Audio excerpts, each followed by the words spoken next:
GameCube, PS2 era on up. So I think that's a good way to split it up, so it's not quite so boring and hard to sit through. Maybe not for you guys, but for me, I gotta watch the videos back, and I'm like, I'm boring. I'm sorry. Know who's not boring though? Canadian Retro. He's a great guy up in Canada. He's a big game collector. Has a good game pickups video.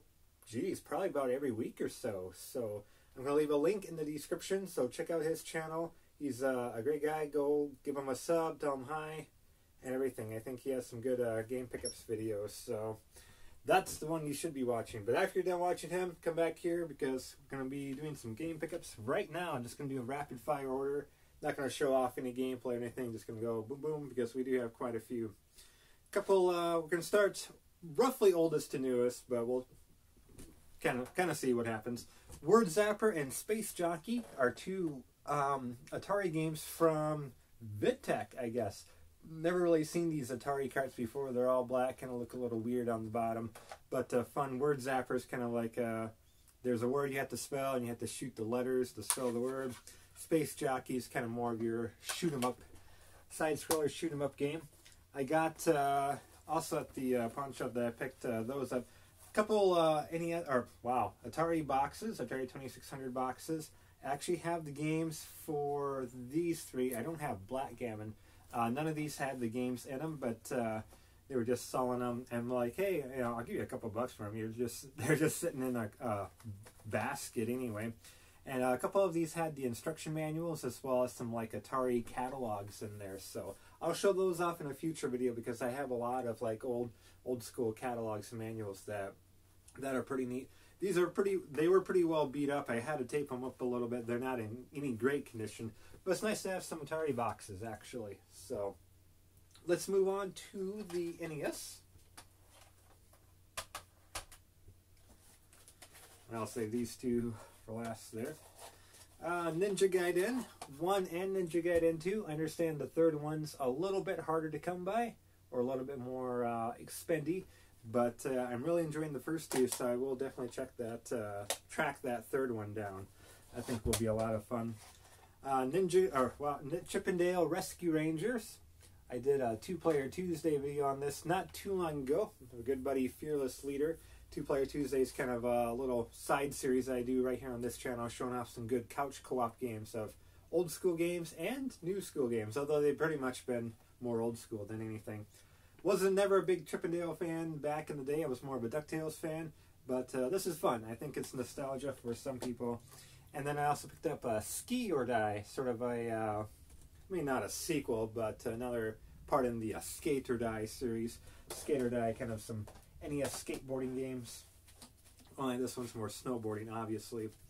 I already had the Zelda Gold cart, but I couldn't resist this one. It was a pretty good value. It had the instruction manual with it in actually pretty good condition. There's a little tear on the back.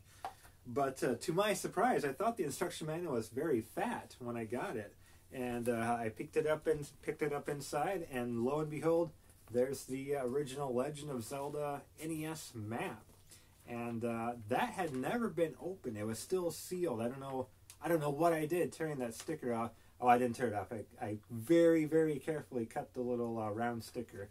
But I couldn't believe it. It's the NES map for Legend of Zelda. So I know that's kind of a rarer commodity to come by. So very pleased to have that. $20, 20 US dollars for the cart and instruction manual, which I thought, oh, that's cool. But also came with the map. So I think if they known the map was in there and known it was kind of valuable, they probably would have jacked up the price a little bit.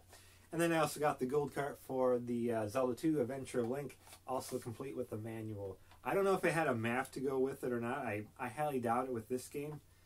But if it did have the map, let me know in the comments below if I'm missing that. I can still keep an eye out for it. But it just came with the game and manual.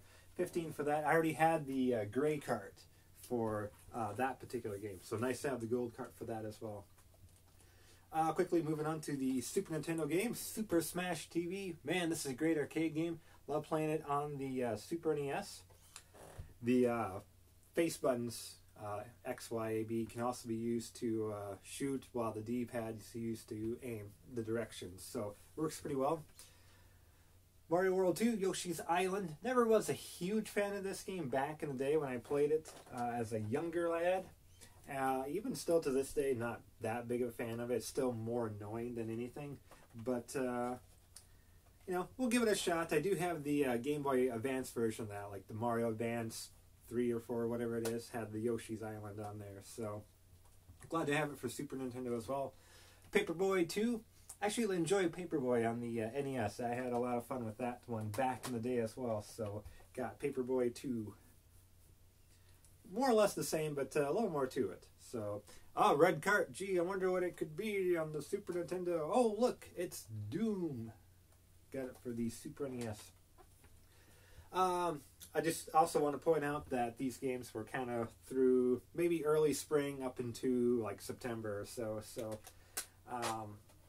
it's not every single one that I picked up, but I forget exactly how to use the pictures that I posted on Twitter. You can follow me on Twitter at Kyle_325_ and take a look at more game pickups more frequently. So, okay, with this one, oh shoot, I didn't grab the gray cart. All right, well you have to take my word on this one. I got the 4 Game & Watch galleries for Game Boy. The first one's the and a gray cart just for the original Game Boy, but the second and third are for Game Boy Color.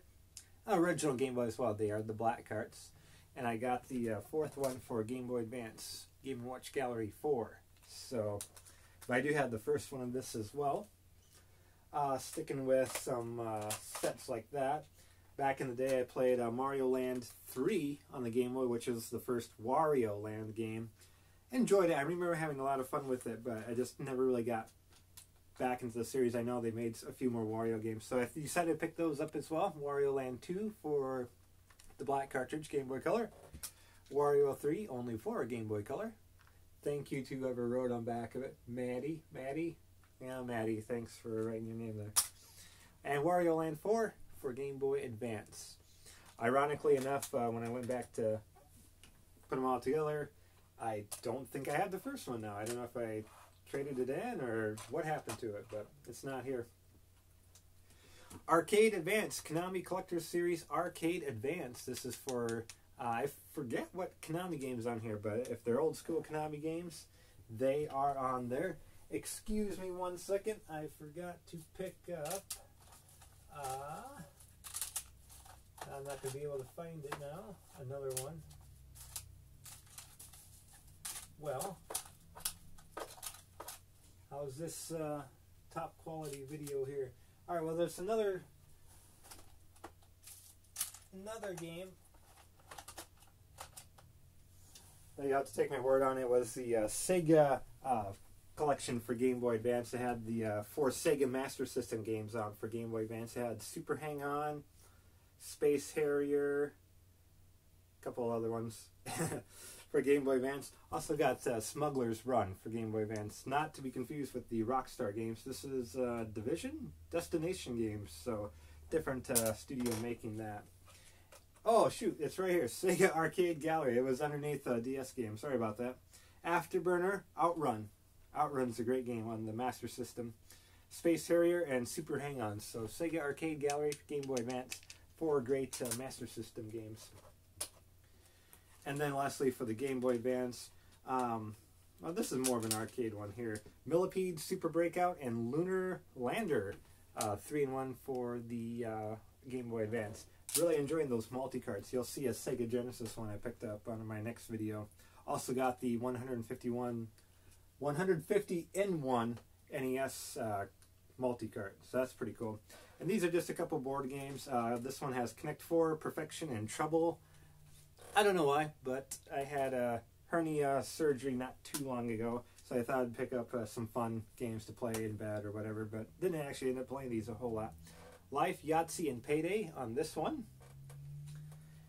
And then just 3 more. Just 3 left. I'm going to go PSP next. Medieval Resurrection, remake of the Medieval game on PS1. Lots of fun. I like the PSP version. Looks pretty sweet. DS, I got Star Trek Tactical Assault. Not a terribly fun game, but I am collecting some good Star Trek games. I'm a big Trekker. So, yeah, I had to have this in the collection because I didn't have this one originally. So that's another Star Trek game for the collection. And I'll round it off with Metroid Prime Federation Force. This came out, I think, in August. Mixed reviews. I really do like it. It's a fun first-person shooter on the 3DS. 3D effect is iffy, but it's a fun game. No versus or anything. It has a blast ball mini game, and you can play with up to 4 players co-op. So I haven't done that yet. Hopefully I can. Hopefully there's a few Cartridge Club members who pick up this game. So it's fun. It's in the Metroid universe. You don't really do much with Samus. It's 3D, but it's okay. I do like it. I think the game's getting a little bit of hate. Not deserved. That will do it for this this video. On the next video, I'm going to show off a few like PS1, PS2, Dreamcast games, as well as a few more modern games that I picked up. So again, check out Canadian Retro. I'll link in the description below. He has some great pickups, much better than this. And we'll see you next time on Game Time. Take care, everyone.